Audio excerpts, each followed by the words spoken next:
Привет, с вами программа «Интервью с Буровой». У меня в гостях Галина Костерина. Галина, здравствуйте. Но Здравствуйте. для начала я хочу сказать большое спасибо ресторану «Панини Папа» за возможность провести наше интервью здесь и нашему визажисту Наталье за такой прекрасный макияж. Скажите нам, пожалуйста, чем вы увлекаетесь?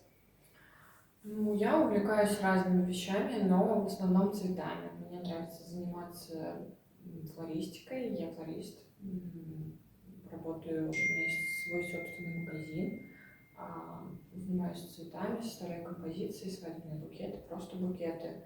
Это мое как хобби, которое переросло в заработок. Хорошо, расскажите нам, пожалуйста, вот с самого детства вы мечтали стать флористом или у вас были какие-то другие мечты? Ну, нет, с самого детства я, наверное, мечтала стать, даже если честно не помню, я мечтала стать археологом. Ну, в жизни по-другому как-то все сложилось, и поэтому теперь я флорист. Что вас привело к открытию цветочного магазина? Ну, С чего вы начали? Вот? я поняла. Ну, я начала просто с того, что мне нравилось просто цветы, там, мне нравилось, когда мне дарят цветы. Я там ходила по нескольким бесплатным мастер-классам, посмотрела, как составляются композиции, смотрела очень много разных видео в интернете о том, как это все происходит. И потом вот это вот все больше и больше узнавала по этой теме. Потом обучилась на курсах флористики, на флориста, и родилась идея к тому, что как бы, если мне это нравится, я видела в том, что потенциал в этой работе, и поняла, что нужно открыть свой бизнес на эту тему. Сегодня тема, вы как поняли, у нас пройдет про цветы. Вот. А расскажите, сложно вот составлять композиции, потому что вот я видела, там нужна специальная губка флористическая, чтобы травушки какие-то. Ну, кому как, знаете, например, у меня есть образование художественное, поэтому для меня это несложно. Самое главное — это правильно сочетать цвета, оттенки, цветовую гамму, вообще букет, то есть холодное, теплое. Вот нужно самое правильное — это в цветовом круге, грубо говоря, разбираться. И этому учат на классических курсах. И потом просто нужна насмотренность, постоянно смотреть какие-то работы крутых мастеров, чтобы ну и практиковаться, соответственно. А так, ну, знаете, как всему можно научиться.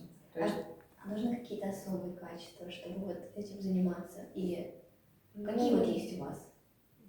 я не знаю, наверное, как художественное образование, я думаю. Ну, хотя, я еще раз говорю, что любой навык можно прокачать. Самое главное просто заниматься этим. Это, знаете, как езда, например, на машине. Когда вот ты только начинаешь, то очень, ну, как бы первое время сложно. Ты всего боишься ездить, и, соответственно, это страшно. А потом, через какое-то определенное время, ты учишься этому постоянно, и потом ездишь как, ну, как обычно, и не боишься ничего. Точно так же с любой сферой, в принципе. Это не только к флористике относится, но и просто вообще, ну, неважно, там, к обучению в школе, когда вы приходите сначала в первый класс, вам же ничего не понятно, и вы ничего не знаете. Потом, через там, какое-то время, вы супер крутые, молодые, умные ребята.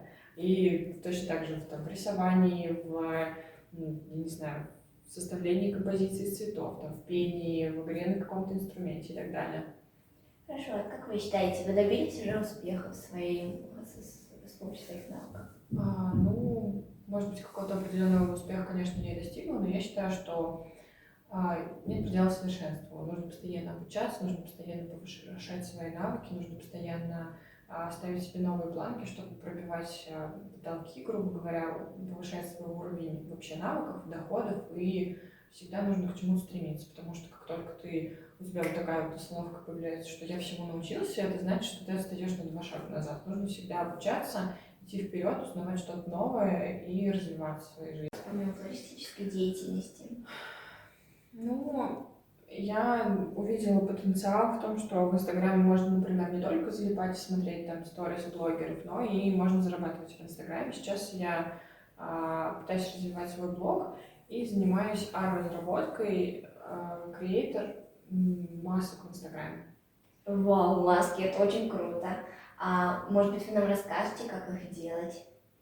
Ну, для этого ты, конечно, не о своей фишке не буду никому рассказывать, но это просто есть специальная программа в интернете, и в ней как бы все создается. Нужно, конечно, учиться специально, потому что на английском языке, и там всякие разные маски, там, не знаю, какие-то на голове короны, условно, какой-то макияж непонятный, фильтры всякие разные, то есть все по-разному, технологии, ну, в этой маске, то есть можно создать условно любую вообще, все, что захочешь. То есть это все зависит от того, от заказчика, как бы, что он захотел, то как бы я и делаю. А долго время уходит на одну маску? Ну, по-разному, в зависимости от сложности. То есть можно, например, сделать условно ее за 2 часа, какую-то, да, простую, а на какие-то уходит долго времени, там, иногда неделю-две. Ну, по-разному. Мгм. А вот где вы ищете клиентов? Ну, в Инстаграме. В Инстаграме? Ну, вообще в нужной маске, да. Да. Вот. Изучаете какие-нибудь языки, может быть, читаете книги на разных языках? Ну, книги, конечно, я не читаю на разных языках, но да, изучаю английский, французский немного, но французский так, на базовом каком-то уровне, английский, да.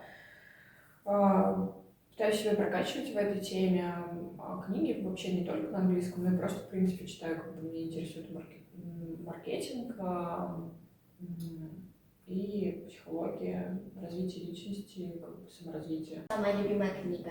Гарри Поттер. Гарри Поттер. А фильм? Тоже Гарри Поттер? Да. Хорошо. Вот какие ваши планы на ближайшее будущее? Как вы себя видите через лет 15-20? Ну, через 15-20 я еще не думала об этом. Хочу себе дом и собаку. Это точно. Собаку? Да.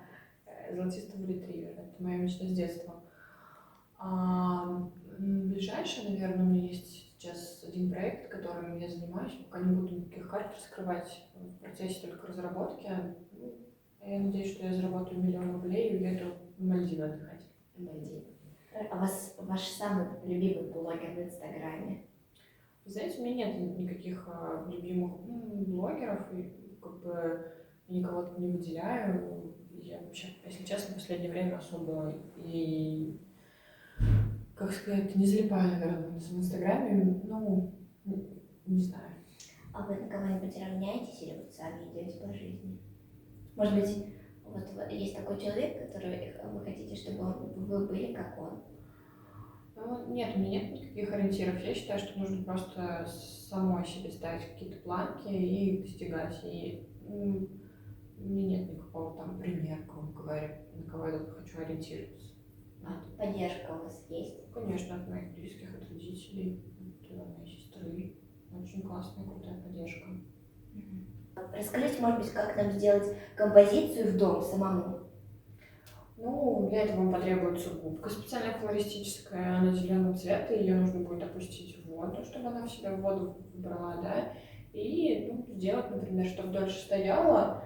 Ну, во-первых, не ставить ее около батареи, на окна, да, как бы прохладное какое-нибудь место нужно ставить композицию. Ну и нужно взять какую-то зелень, да, и цветы по правилам композиции, там, например, какой-то центральный цветок какой-то сместить в бок условно, там, да, и мелкие подобрать локальные цветы и сделать самим там все обрезать и ставить в эту губку флористическую. Вот у вас будет композиция прекрасная стоять дом к дому. Какие вот цветы самые ваши любимые? Мне нравится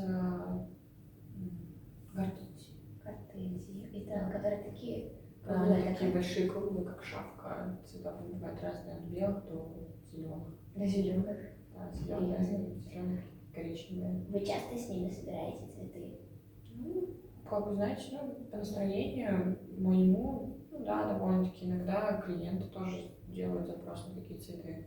Вот на базе цветов сейчас есть разноцветные розы.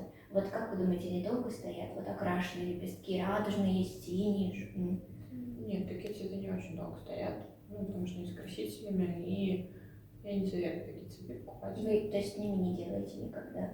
Нет, мне просто не нравятся такие как бы крашеные цветы, я стараюсь работать с натуральным материалом. Учились в школе? Да, хорошо, была прошивка. Закончили, то есть, получается, с синим дипломом. Медаль. У вас медали не помню. Не было. А в какой школе вы учились?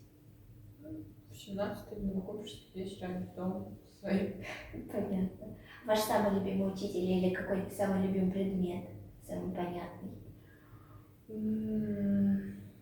Я не могу так сказать, у меня не было каких-то любимых предметов или любимых учителей. Нет такого, наверное. А сейчас вы поддерживаете общение с своими учителями или, может быть, одноклассниками? Бывают у вас встречи какие-нибудь? Нет, встреч одноклассников нет, но с учителями так иногда заглядываю, когда есть время. Классная руководительница. Они уже, наверное, старенькие. Ну, не прям старенькие, но, конечно, уже сколько лет прошло, как я выпустилась. Ясно. У вас какие-нибудь ценности и убеждения, с которыми вы живете? Ну, конечно, например, ценность семьи. Я очень дружу своей семьей. Это для меня важно. И, ну, не первостепенно, конечно, но в одной, как сказать, одной из топовых моих ценностей, да. А убеждения, ну, нужно всегда идти, не останавливаться, даже если, например, сложно что-то, то нужно всегда идти, как бы твои страхи — это твоя зона роста. Спасибо вам большое за интервью, за то, что вы согласились прийти к нам в гости. Вот, вам понравилось? Да, классно провела время. Спасибо вам большое, что пригласили меня. Мне было очень интересно. Хочу еще раз выразить огромную благодарность ресторану Панини Папа и нашему визажисту Наталье. Спасибо вам всем огромное. До свидания.